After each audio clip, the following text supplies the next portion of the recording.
আসসালামু আলাইকুম গাইস, কেমন আছেন সবাই? আশা করি সবাই ভালোই আছেন।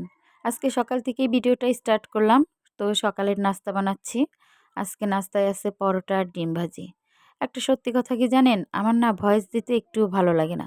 আপনাদের কার কেমন লাগে আমি জানি না। তবে ভয়েস দেওয়াটা আমার কাছে একদম খুবই কষ্টর একটা ব্যাপার। এখন না দিলেও হয় না, ভয়েস ছাড়া ভিডিও তো কেউ দেখতেও চায় না।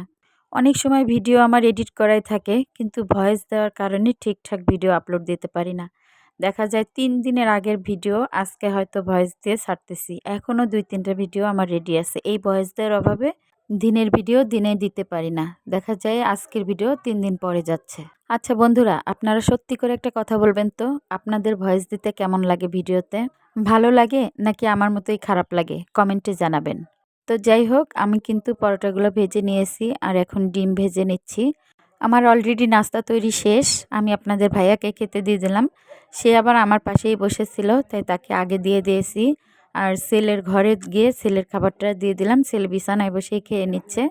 তো সবার খাওয়া যখন শেষ হয়েছে তখন আমি আমার খাবারটা খেয়ে নিচ্ছি।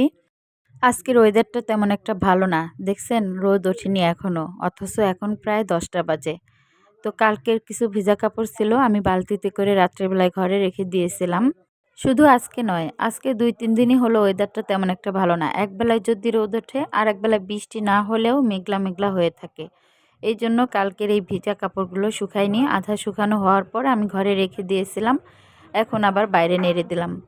তো যাই হোক, আজকে তো এখনো পর্যন্ত রোদ ওঠেনি, জানি না পরে রোদ উঠবে কিনা।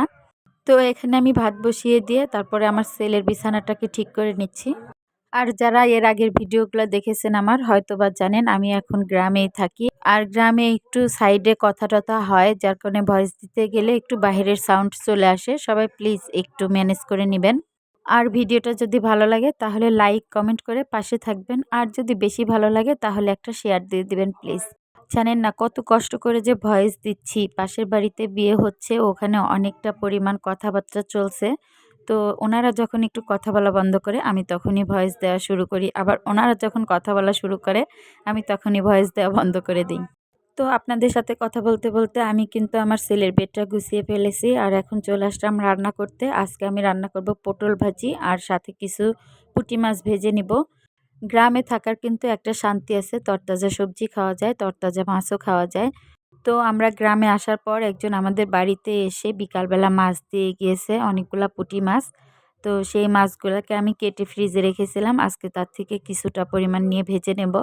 আর বাজারেও যেতে হয় না, অনেক সময় অনেক কিছু কিন্তু বাড়িতেই পাওয়া যায়। অনেকেই দেখা যাচ্ছে ডিম, তারপরে মাছ এগুলা বাড়িতে নিয়ে আসে দেখানোর জন্য যে তোমরা নেবে কিনা। যদি ভালো হয় তো আমরা রেখে দিই, আর ভালো না হলে রাখি না, এই আর কি। তো ওদিন ওই মাছগুলা নিয়ে এসেছিল, মাছগুলো সত্যিই ভালো ছিল। সেই ভিডিওটাও আমার কাছে আছে। তবে আমি সেই ভিডিওটা এখানে অ্যাড করিনি, অন্য একটা ভিডিওতে অ্যাড করে দিব, আপনারা দেখতে পারবেন। আর মরিচের কথা কি বলবো, মরিচ তো ৪০০ টাকা কেজি। এখন মরিচ খেতেই মন চায় না। কাঁচামরিচ ছাড়া তরকারি যতটা পরিমাণ খাওয়া যায় চেষ্টা করি সেটাই খেতে। আর যেখানে কাঁচামরিচ না দিলে হয়ই না সেখানে কাঁচামরিচ ব্যবহার করি। তো পটল ভাজি করব, পটল ভাজিতে কাঁচামরিচ না দিলে হবে না। তো এখানে আমি অনেকটা পরিমাণই কাঁচামরিচ কেটে নিয়েছি। এত মরিচের দাম, অথচ এই মরিচগুলোর ঝালও কম, অনেকটা পরিমাণ লেগে যায় তরকারিতে ব্যবহার করতে গেলে। এদিকে ওয়েট বেশি হয়ে যাচ্ছে, ওদিকে ঝাল কম, বলেন কি যে একটা অবস্থা। তো ভালো থাকবেন সবাই, আল্লাহ হাফেজ।